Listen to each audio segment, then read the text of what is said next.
새롭게 하심을 입은 자. 우리가 새생명 전도 잔치를 전후로 해서 제가 복음의 말씀 그리고 구원의 말씀에 대한 전도의 말씀을 제가 전했었습니다. 그 전에 골로새서를 하다가 멈췄었고 이제 오늘 다시 이어서 하려고 합니다. 골로새서를 우리가 살펴봤을 때 1장에서는 어떤 내용이었었냐면 사도 바울이 성도들에게 문안 인사를 했습니다. 그러면서 예수님이 어떤 분이신지, 그리고 예수님을 통해서 하나님 아버지께서 우리를 위해 어떤 일을 하셨는가, 그런 이야기를 골로새서 1장에서 했었어요. 그리고 골로새서 2장은 골로새서를 사도 바울이 쓰게 된 계기에 대한 설명을 덧붙였습니다. 그것은 다름 아닌 거짓 선생들의 오류에 대해서 그들의 잘못을 다룬 내용이 2장 전체였어요. 자, 그리고서는 이제 우리가 보게 되는 3장과 4장은 1, 2장에서 다룬 그 원리들에 근거해서 우리들의 삶에 적용하고 실천해야 할 부분들을 다루고 있습니다. 그러니까 기독교는 언제나 그냥 바른 진리, 그것만을 가르치는 게 아니라 그 진리에 입각해서 살아갈 것을 권면하는 것이 우리 기독교의 말씀입니다. 골로새서 3장에서 우리가 성도로서 어떻게 살아가야 하는가, 그것을 우리가 살펴보는 것입니다. 사랑하는 성도 여러분, 여러분들은 예수 그리스도를 믿으시죠? 그 믿음으로 말미암아 하나님의 자녀가 되셨죠? 하나님의 자녀가 된 여러분들은 성령 하나님의 역사하심을 따라서 새롭게 만들어진 피조물이라는 사실을 믿으십니까? 그런즉 누구든지 그리스도 안에 있으면 새로운 피조물이라. 이전 것은 지나갔으니 보라 새 것이 되었도다. 비록 겉모습은 그대로이지만 예수 그리스도를 믿는 믿음으로 말미암아 여러분 안에 들어오신 그 성령 하나님의 역사로 말미암아 여러분들은 새로운 피조물이 된 것입니다. 여러분들이 교회에 나와서 신앙생활을 한다고 하면서 여러분의 내면에 아무런 변화가 없다.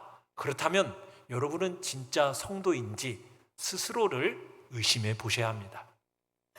교회에 다닌다라면 내면에 변화가 있어야 됩니다. 그것은 다시 태어나는, 그리스도와 함께 다시 살리심을 받아 새롭게 태어나는 새로운 피조물이 여러분들 안에 있어야 한다는 사실입니다. 기독교라는 것은 단지 내가 기독교라는 종교를 선택해서 교회를 다니게 되었다, 이렇게 말하는 것이 여러분 성도가 아닙니다. 진정한 성도는 성령 안에서 거듭난 새로운 피조물이라는 사실입니다. 여러분은 새롭게 태어난 새로운 피조물이십니까? 그렇다면 새로운 피조물에 걸맞는 행실이 요구가 되어집니다. 자, 오늘 본문 8절 9절을 다시 한번 읽어보겠습니다. 8절 9절 시작. 이제는 너희가 이 모든 것을 벗어버리라. 곧 분함과 노여움과 악의와 비방과 너희 입에 부끄러운 말이라. 너희가 서로 거짓말을 하지 말라. 옛사람과 그 행위를 벗어버리고. 여러분들은 이제 새로운 피조물이 되었기 때문에 옛사람에게 합당했던, 해당되었던 어떤 타락한 모습, 성적인 타락의 모습, 또 부끄러운 혀의 나쁜 습관들, 이 모든 것들을 어떻게 해야 된다고 얘기하고 있습니까? 다 벗어버려야 된다고. 벗어버려야 된다. 새 사람을 입었으니 새로운 신분에 걸맞은 그런 합당한 행실들을 습득하라는 겁니다. 성도라는 신분과 직위에 걸맞는 그런 삶을 살아야 된다는 겁니다. 이런 삶을 통해서 우리가 하나님께 복을 받아내기 위해서 그런 삶을 살아야 된다, 그 얘기를 하는 게 아닙니다. 여러분의 신분이 뭐기 때문에 새로운 피조물, 성도라는 직분을 가진 존재이니, 그런 지위에 여러분들이 있으니 여러분이 그에 걸맞는 그런 생활 습관과 행위와 성품이 있어야 된다는 겁니다. 그런데 그 성품이라는 것이 예수님을 믿으면은 갑자기 단번에 완전히 변화되는 게 아닙니다. 지위와 직분은, 지위는 허락이 되어졌지만 새로운 피조물로서 다시 태어났지만, 그러나 여러분들은 그에 걸맞는 하나님의 사람다운 습관과 생활과 행위를 연습해야 됩니다. 훈련해야 됩니다. 익혀야 되는 것입니다. 새 사람인 성도가 무엇인가? 어떻게 새로워져야 될까? 자, 오늘 10절 한번 읽어보겠습니다. 10절 시작. 새 사람을 입었으니 이는 자기를 창조하신 이의 형상을 따라 지식에까지 새롭게 하심을 입은 자니라. 어디까지 새롭게 입어야 된다고요? 지식에까지 새롭게 하심을 입어야 된다. 새로운 피조물로서 여러분의 지식에까지 새롭게 하심을 입어야 된다. 성경은 얘기하고 있습니다. 새로운 피조물이 된 성도 여러분, 여러분들이 예수 그리스도를 믿는 믿음으로 말미암아 지식의 변화가 일어나야 됩니다. 영적인 지각 변동이 여러분 속에서 일어났다면 여러분의 지식이 새로워져야 된다는 얘기입니다. 지식이 새로워져야 된다고 하니까 여러분들이 성경 공부를 꼭 그렇게 시그럽게 해야 됩니까? 뭐 공부만 해가지고 그게 무슨 의미가 있습니까? 삶을 제대로 살아야지, 삶도 따라주지 못하는 성경 공부가 무슨 의미가 있습니까? 이렇게 말씀하는, 냉소적으로 얘기하는 사람들이 있습니다. 여러분, 그런데요, 지식은 모든 변화의 단초입니다. 지식으로부터 시작이 되는 거예요. 우리 기독교는 맹신이 아닙니다. 덮어놓고 믿는 신앙이 아닙니다. 우리 기독교는 지식의 신앙입니다. 이 지식으로부터 모든 변화가 시작이 된다는 얘기예요. 예수님을 믿으면 우리의 지각이 열리게 되어 있어요. 바르게 알 수 있는 길이 열린다는 얘기입니다. 그러면은 성도로서의 출발점이 바로 지식으로부터 시작이기 때문에 이 지식에까지 새롭게 되어져야 된다는 얘기예요. 그러면 지식에 새롭게 된 결과는 무엇일까? 자, 우리 1번을 같이 한번 읽어보겠습니다. 시작. 차별하지 않는 눈으로 바꾸라. 여러분, 지식에까지 새롭게 되어지면 이 지식이, 열린 지식이 눈을 바꿔줍니다. 어떤 눈으로 바꿔준다고요? 차별하지 않는 눈으로 바꾸어줍니다. 자, 오늘 11절 같이 한번 읽어보겠습니다. 11절 시작. 거기에는 헬라인이나 유대인이나 할레파나 무할레파나 야만인이나 스구디아인이나 종이나 자유인이 차별이 있을 수 없나니 오직 그리스도는 만유시요 만유 안에 계시니라. 여러분, 예수 그리스도를 믿음으로 말미암아 새롭게 거듭난, 다시 태어난 피조물이 된 사람은 지식에까지 새롭게 되어지는데, 새롭게 된 그 지식의 결과로서 어떤 눈이 열린다고요? 차별하지 않는 눈이 열리게 됩니다. 여러분, 이것이 새롭게 태어난 성도의 삶에 있어서 가장 중요한 표시입니다. 차별하지 않는 것. 성도에게 새롭게 일어난 이 지식은 사람들을 바라볼 때 옛사람처럼 차별하지 않는 특징이 있다는 거예요. 지각이 새로워지면은 가장 먼저 사람을 보는 눈이 달라집니다. 전에는 세상의 온갖 잣대로 사람들을 차별하며 봤습니다. 사람에 대해서 차별하는 눈을, 이 잣대를 갖다가 사람에 대어보고 저 잣대로 대어보면서 사람을 차별했어요. 때로는 무시했습니다. 멸시했습니다. 그러나 예수 그리스도 안에서 새롭게 태어난 피조물을, 새로운 피조물이 된 사람은 사람을 차별하지 않습니다. 예수님을 믿고 구원받은 사람은 차별하지 않는다는 거예요. 이게 아주 중요한 표시입니다. 새 사람이 되기 전에는 여러 가지 근거를 가지고 사람을 차별했어요. 어떻게 차별을 했느냐? 첫 번째는 우리 11절 두 그룹으로 이렇게 차별의 모습을 보여주는데요. 첫 번째는 뭐였냐? 헬라인과 유대인을 차별했습니다. 헬라인과 유대인을 딱 그어서 서로 차별을 했어요. 뭘 근거로 차별한 거냐면 인종으로, 국가를 근거로 해서 차별을 했습니다. 여러분들은 인종을 가지고 차별하지 않으시죠? 근데 우리나라 사람들도 은근히 그런 차별의 마음들이 있어요. 백인에 대해서는 굉장히 이렇게 좀 높여보고 백인에 대해서는 좀 관대합니다.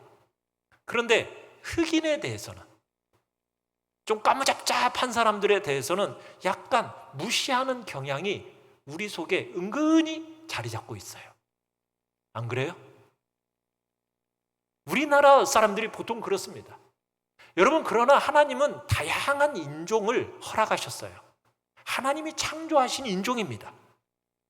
그 창조하신 인종은 차별의 요소로 하나님이 만드신 게 아니에요. 우리나라 사람들이 외국인을 보고서는 당신 어디서 왔어요? 저는 미국 시민권자입니다 하면은 갑자기 그 사람을 대하는 태도가 달라져요. 그죠? 안 그래요? 이게 우리나라 사람들의 모습이에요. 그런데 저기 어디 동남아시아에서 왔어요. 그러면은 약간 무시합니다. 멸시하는 눈으로 바라봅니다. 나라와 인종에 대한 편견을 갖고 차별하는 경향이 있다는 거예요. 그런데 예수님을 믿으면은 차별하는 눈이 있어서는 안 된다는 거예요. 사람을 차별하지 않는 눈으로 바꿔야 된다는 얘기입니다.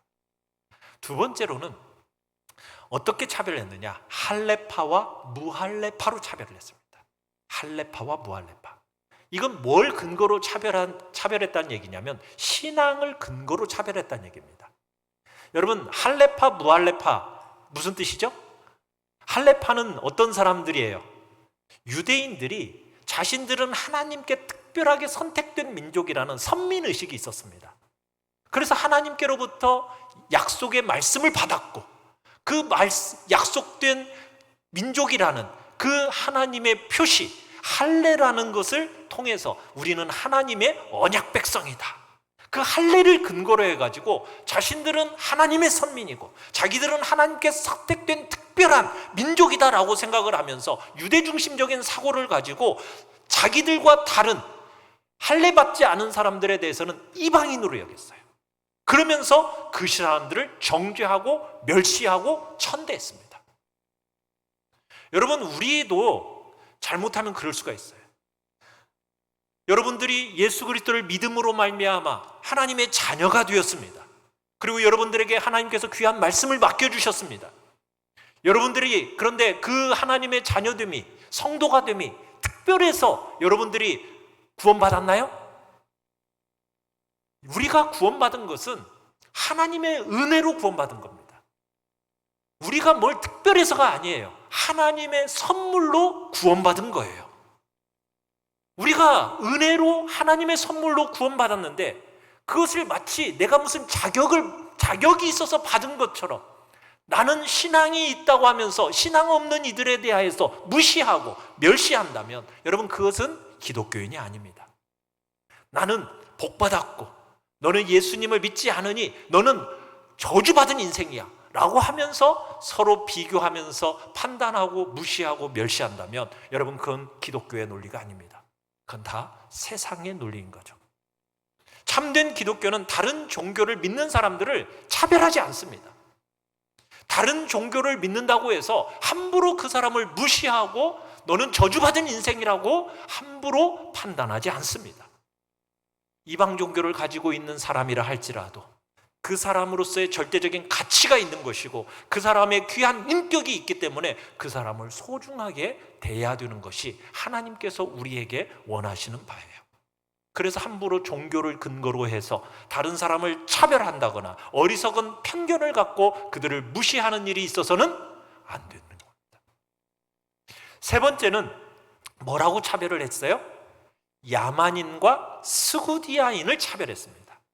여러분, 야만인은 어떤 사람을 야만이라고 하냐면 그러죠. 우리가 문명의 정도에 따라서 야만인 이렇게 얘기를 하죠. 저 사람이 문화를 가지고 있나, 문명으로 좀 개화가 되었나. 그래서 그 사람들을 문명의 정도를 가지고 판단하고 차별을 하는 거예요. 여러분, 이때 야만인은 헬라, 로마 문화권 밖에 있는 사람들을 다 야만인으로 취급을 했습니다. 그리스, 로마의 그 문화 속에 있었던 사람들은 문명인이라고 여기고 그 바깥에 있는 사람들은 야만인으로 여겼어요. 여기서 스구디아인이라고 나오죠. 이 스구디아인은 어떤 사람이냐? 흑해 주변에 살고 있던 유목민들입니다. 이 사람들은 굉장히 미개하고 거친 삶을 살았어요. 그래서 주변 사람들에게 놀림감이 되었던 사람들이 바로 이 스구디아인들입니다. 자, 그런데 여러분, 상대적으로 문명이 발달했다고 해서 그 사람의 인격이 훌륭합니까? 여러분 한번 생각해 보세요. 과거와 현재, 우리가 옛날에 문명인이 좀 아니었던 때가 있지 않았습니까? 그죠? 요즘은 좀 문명인처럼 살아가지만 과거에, 그런데 과거와 현재를 보면은 사람들의 인격과 사람들의 마음의 성품이 어떤가요? 옛날이 좋습니까? 지금이 좋습니까? 옛날이 더 좋았다라는 생각을 우리들은 할 거예요. 선교사님들의 얘기를 돌아보면 문명이 발달되지 않은 지역의 사람들이 오히려 성품이 더 좋다는 거예요. 오히려 문명이 발달한 지역이면 지역일수록 더욱 악하고 사람들이 야비하다라는 거예요. 여러분, 문명을 가지고 문화의 차이를 가지고 차별하는 것, 우열을 가리는 것, 이것은 성경이, 하나님이 말씀하시는 바가 아니라는 거예요. 네 번째는 어떻게 차별을 했습니까? 종과 자유인을 차별했습니다. 고대 사회는 철저한 신분 사회, 계급 사회였잖아요. 우리가 100여 년 전만 생각해도 조선시대가 바로 그런 나라였지 않습니까? 그런 시대였잖아요. 그래서 신분과 계급에 대해서 이것을 철폐한다라는 것은 상상할 수가 없는 일이었어요. 헬라 철학의 대표자라고 할 수 있는 플라톤이라는 사람은 이런 얘기를 했습니다. 나는 종이 아니라 자유인으로, 여자가 아니라 남자로, 야만족이 아니라 아테네 시민으로 태어난 것에 감사드린다. 그러니까 헬라 철학의 어떻게 보면 지성의 상징이라고 할 수가 있는 이 플라톤이라는 사람도 자유인과 종이라는 철저한, 어떻게 보면은 분리로서 차별하는 것이 당연하게 여겨졌다는 거예요. 그의 제자였던 아리스토텔레스도 마찬가지로 얘기했습니다. 도구가 생명 없는 종이라면 종은 생명 있는 도구다. 종을 도구로서 취급했다라는 얘기예요. 그와 마찬가지로 오늘 현대 사회를 살아가는 우리는 또 어떻습니까? 우리는 종, 자유인 이렇게 특별하게 이렇게 분리는 안 하는 것 같지만은 우리의 마음속에는 다 서열화를 딱 매기고 있어요. 우리 나라가 그렇습니다. 학력주의가 굉장히 강하게 해서 서열이 쭉 매겨져 있고, 자신들이 S대에 무슨 대 하면은 그 사람들은 자기들의 최고로 여기고서는 나머지 사람들은 뭐라고 여긴다고요? 짐승처럼 취급하는 것이 우리나라 사회의 문화가 돼버렸어요. 모습이 돼버렸어요. 이게 오늘 우리가 살아가고 있는 현대 사회의 모습입니다. 여러분, 그러나 우리는 그 모든 것들이 어떻게 되어져야 된다고요? 차별의 눈으로 봐서는 안 된다는 거예요. 등수를 매겨서 우리는 자꾸 등수 매기기 좋아하고, 서열화시키기를 좋아하고, 줄 세우기를 좋아하고, 신분의 높낮이를 자꾸 만드는데, 우리 기독교인들은, 새롭게 태어난 피조물인 우리들은 그런 부분에 대해서 어떻게 해야 된다? 철저한 철폐가 있어야 된다는 거예요. 거듭난 성도가 되었다면 더 이상 사람들을 그런 눈으로 봐서는 안 된다라는 거예요. 지식에까지 새롭게 하심을 입은 자로이기 때문에 과거 옛날 사람들이나 지녔던 그 지식을 따라서 사람들을 차별하고 함부로 대하는 그런 일이 있어서는 안 된다는 얘기예요. 갈라디아서에서도 주님께서 행하신 여러분 그 십자가의 대속의 사역을 이렇게 표현했습니다. 갈라디아서 3장 26절 28절 같이 한번 읽어보겠습니다. 시작.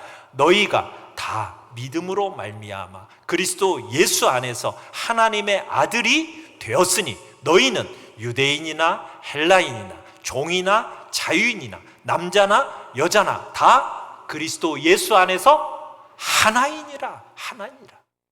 여러분, 성도는 사람들에게 있는 다른 점을 여러분 차별과 편견으로 차별하지 않습니다. 편견에 빠져서 사람을 차별하는 일이 없어야 된다는 얘기입니다. 여러분, 우리는 다른 지체들을 우리 자신보다도 더 가치 있는 사람으로 여겨야 됩니다. 귀하게 여겨야 합니다. 어떤 사람보다도 사람도 사회가 만든 이 보편적인 잣대를 가지고 여러분 차별하는 일이 있어서는 우리 사이에서는 안 되겠습니다. 신체적인 장애가 있든 정서적인 장애가 있든 여러분 그 장애를 가지고 함부로 판단하고 차별하지 마십시오. 교회 안에서는 한 몸입니다. 하나님 안에서는 아무런 차별이 없습니다. 장애를 갖고 있다 할지라도 귀한 사랑스러운 영혼입니다. 하나님이 그들에게 무슨 실수를 하셔서 장애를 얻는 여러분 그런 게 아닙니다. 우리와 똑같은 완전한 인격체라는 사실을 기억하시길 바랍니다. 그 장애를 허용하신 하나님의 뜻을 우리가 측량할 수는 없죠. 그러나 그리스도 안에서 우리는 아무런 차별이 있을 수 없음을 기억하시길 바랍니다. 에베소서 2장에서는 주님께서 하신 일을 이렇게 표현하고 있습니다. 에베소서 2장 14절 15절 같이 한번 읽어볼까요? 시작. 그는 우리의 화평이신지라 둘로 하나를 만드사 원수된 것 곧 중간에 막힌 담을 자기 육체로 허시고 법조문으로 된 계명의 율법을 폐하셨으니 이는 둘로 자기 안에서 한 새 사람을 지어 화평하게 하시고 원수된 것 중간에 막힌 담을 어떻게 하셨다고요? 예수님께서 자기의 육체로 헐어버리셨다라는 거예요. 그러면서 뭘 만드셨다고요? 예수님 안에서 한 새 사람을 지으셨다 말씀하고 계세요. 에베소서 2장 16절로 18절에서도 동일하게 얘기하고 있습니다. 같이 한번 읽어보죠. 시작. 또 십자가로 이 둘을 한 몸으로 하나님과 화목하게 하려 하심이라. 원수된 것을 십자가로 소멸하시고 또 오셔서 먼 데 있는 너희에게 평안을 전하시고 가까운 데 있는 자들에게 평안을 전하셨으니 이는 그로 말미암아 우리 둘이 한 성령 안에서 아버지께 나아감을 얻게 하려 하심이라.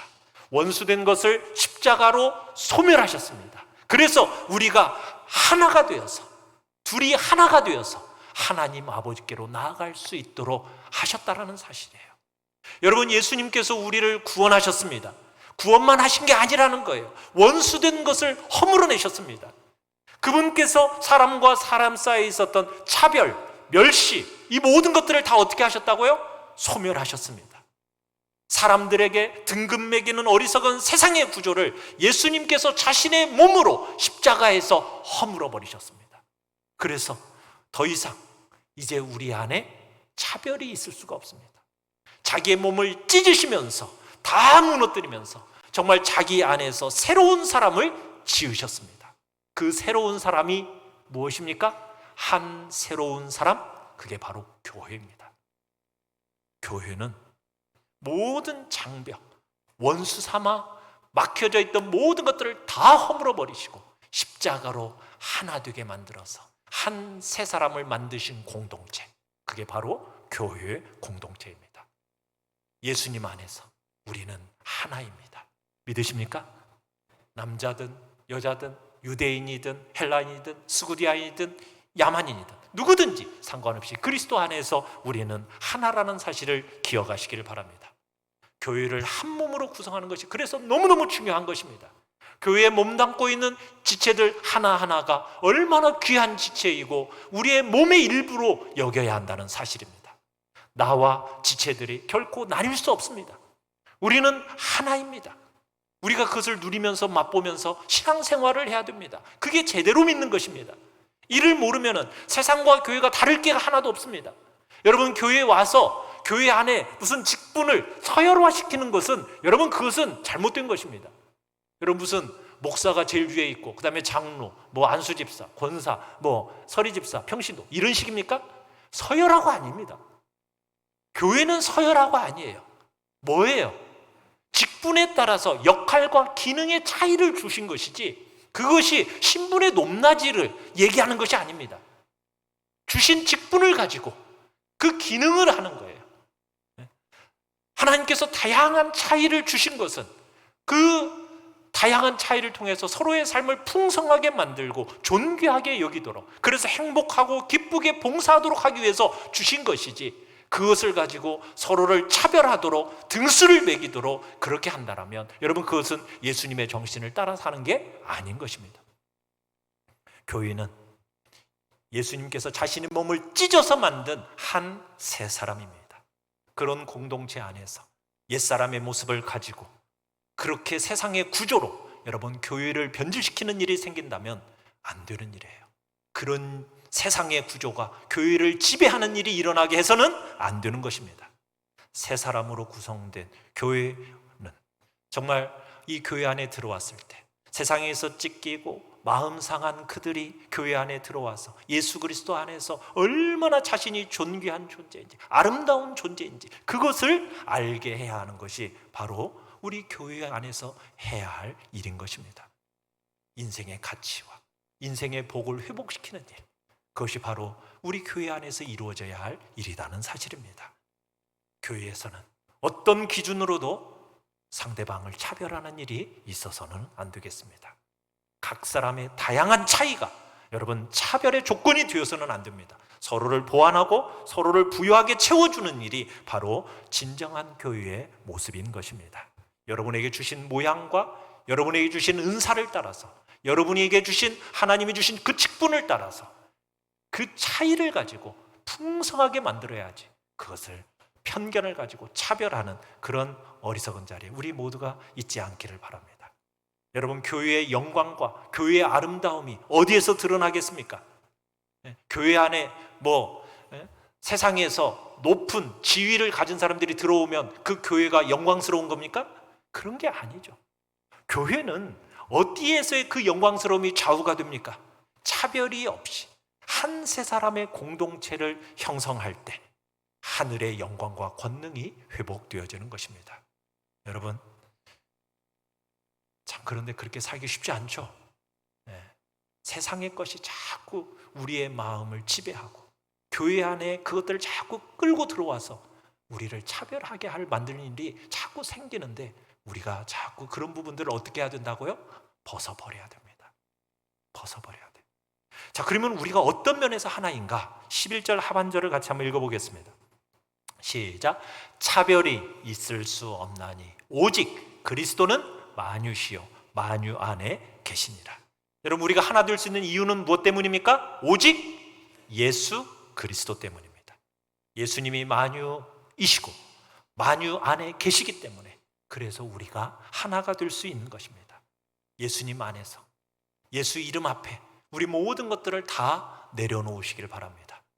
예수님으로 말미암아 예수 그리스도의 그 십자가 그분에서 거기서 흘리신 피와 찢기신 그 몸으로 말미암아 우리들이 그분의 몸을 먹고 그분의 피를 마심으로 말미암아 한 피바다 한 몸 이룬 형제요 자매요 한 세 사람 공동체가 되었으니 우리가 이제는 서로를 책임 있게 사랑하는 그런 복된 공동체로 우리가 살아가야 할 것입니다.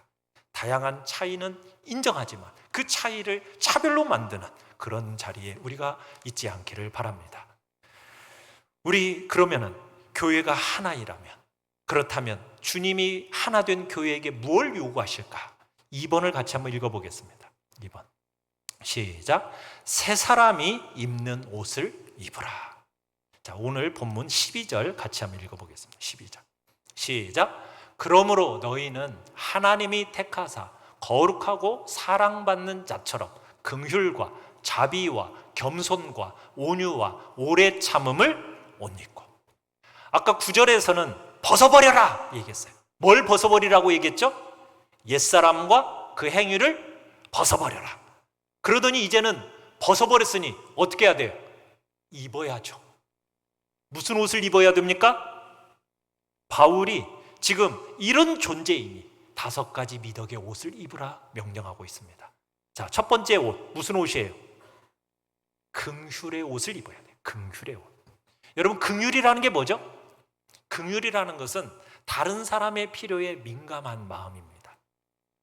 다른 사람의 고통과 다른 사람의 아픔에 대해서 공감하는 마음의 옷, 그게 바로 긍휼입니다.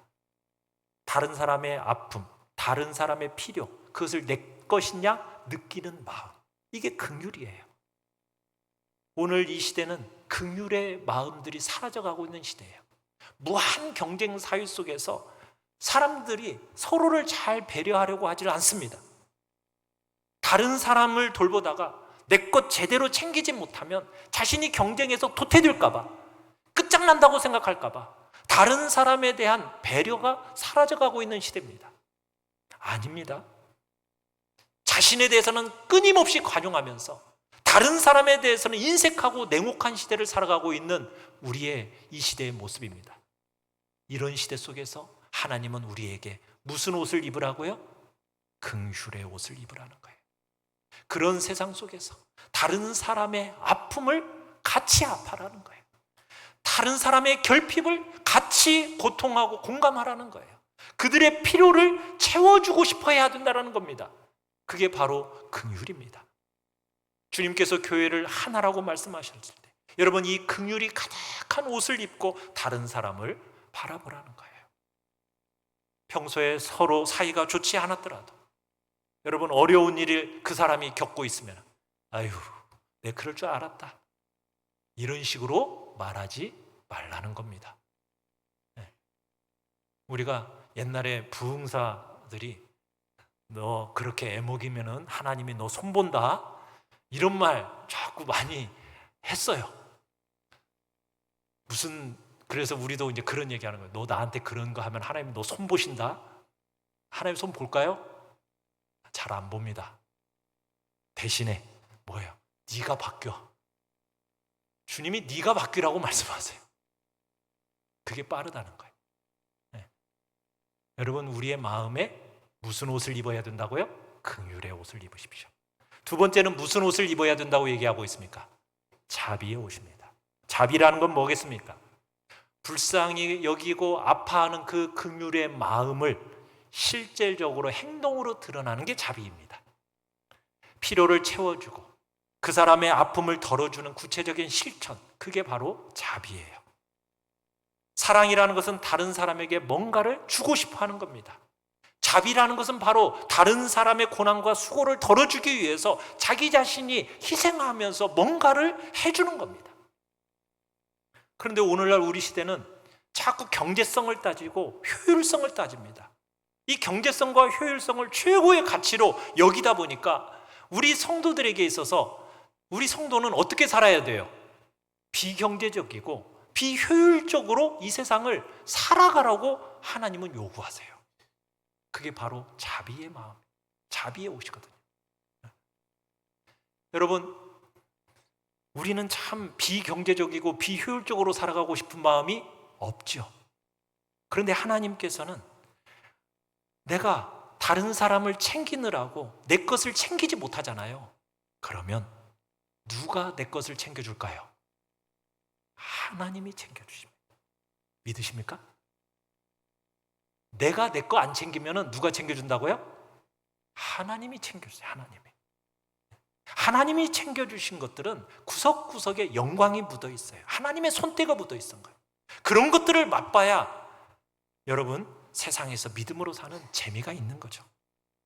당장에는 내 앞가림을 못하는 것 같아요. 당장에는 정말 남 좋은 일만 시키는 것 같아요. 그런데요, 그게 비효율적이고 비경제적으로 사는 것 같지만, 그런데 하나님께서 이걸 다 보고 기억하시고 그것을 챙겨주십니다. 믿으십니까? 그러기에 자비의 옷을 입으라고 명령하고 있는 거예요. 세 번째는 무슨 옷을 입으라고 얘기하고 있죠? 겸손의 옷입니다. 여러분, 겸손이라는 것은 뭐냐면 하나님 앞에서 자기의 위치를 정확하게 아는 것이 겸손입니다. 하나님 앞에서 자기의 위치가 어떤 위치이냐? 내가 하나님께 많은 사랑을 받았어요. 근데 내가 많은 사랑을 받는 원인과 이유가 뭐 때문이죠? 내가 그런 사랑을 받을 만한 자격이 있어서인가요? 내가 무슨 조건을 내가 갖추었기 때문에 하나님의 그 풍성한 사랑을 받는 겁니까? 특별한 배려와 특별한 복을 받는 것이 내게 무슨 자격과 조건이 있기 때문인가요? 아니에요. 나에게는 아무런 자격이 없어요. 그런 자격 없는 나를 하나님이 거저 내게 배려해 주시고 복을 주시는구나. 여러분, 이 마음을 갖는 것이 바로 겸손의 마음이에요. 그 겸손의 옷을 입으라는 거예요. 세 번째는 무슨 옷을 입으라고 얘기하고 있죠? 온유의 옷을 입으라고 얘기해서 온유. 우리가 살아가는 이 세상은요, 참 곱게 말하면 말을 안 들어요. 그죠? 좋게 말하면은 사람들이 무시하면서 말을 안 들어. 그러다 보니까 이 시대는 자꾸 어떻게 해요? 싸납게 자기 주장을 해요. 그죠? 싸납게 자기 주장을 해. 그러다 보니까 우리 예수 믿는 사람들도 어때요? 네가 나를 등신으로 하냐? 그러면서 어떻게 해요? 나도 싸납게 주장을 하려고 해요. 그런데 성경에서 주님은 새롭게 피조물로 만들어진 우리를 향해서 무슨 옷을 입으라고요? 온유의 옷을 입으래요. 주님을 만난 이상 더 이상 네 주장하지 말라는 거예요. 자기 주장을 하지 않기 때문에 다른 사람을 배려하라는 거예요. 다른 사람을 위해서 자기를 내려놓고 겸손하고 부드럽고 따뜻하게 다른 사람을 받아들이라는 거예요. 그게 온유의 옷을 입으라는 거죠. 여러분, 그렇기 때문에 교회 안에서 거칠고 싸납게 여러분 자기를 주장하려는 그런 모습들은 성도다운 모습이 아니라는 거죠.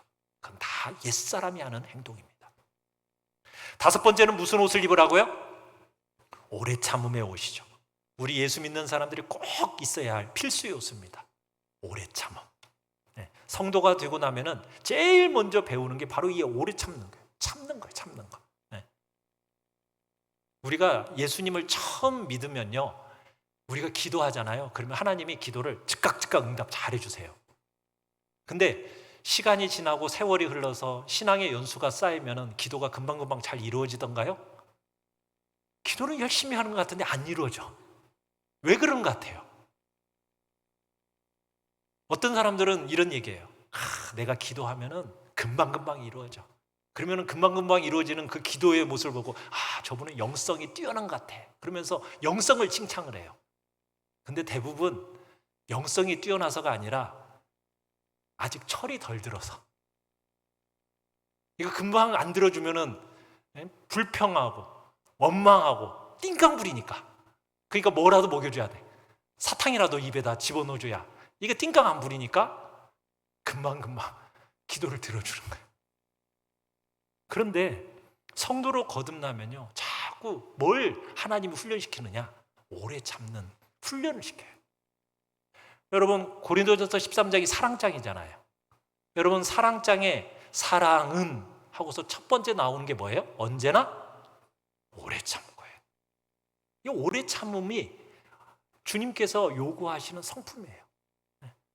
사람이 변화되는 게 얼마나 힘들어요. 그죠? 단번에 변화되지 않거든요. 그러니까 변화와 그 사람의 유익을 위해서 믿어주고 기다려주고 오래 참아야 되는 거거든요.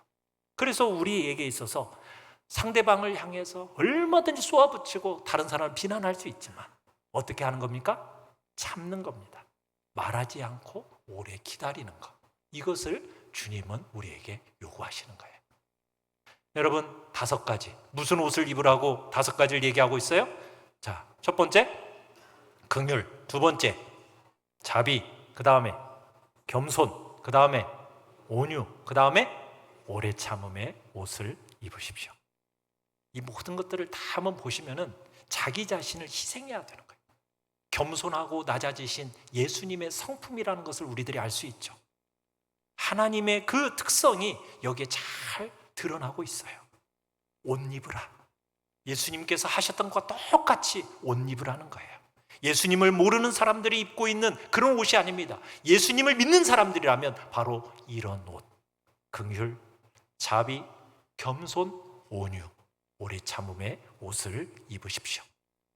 나는 주님의 방법으로만 살고 다른 사람들은 나의 희생을 통해서 살아가는 것입니다. 주 안에 사는 성도 여러분, 예수님을 믿는 아름다움과 복이 보이십니까? 교회 안에서 정말 사랑하기 어려운 사람들을 만날 때 그들을 포기하지 마시고, 그들이 악하고 때로는 나쁜 말을 해도 말로 되갚아주지 마시고, 주님께서 나를 어떻게 대하셨는지 우리가 이걸 꼭 기억하시길 바랍니다. 오래 참고 기다려주고 아껴주고 사랑하고 차별하지 않고 모든 이들을 동일한 마음으로 그렇게 성도의 특성을 드러내어서 여러분의 삶의 구석구석에 묻어나는 복과 은혜가 충만하기를 간절히 축원합니다.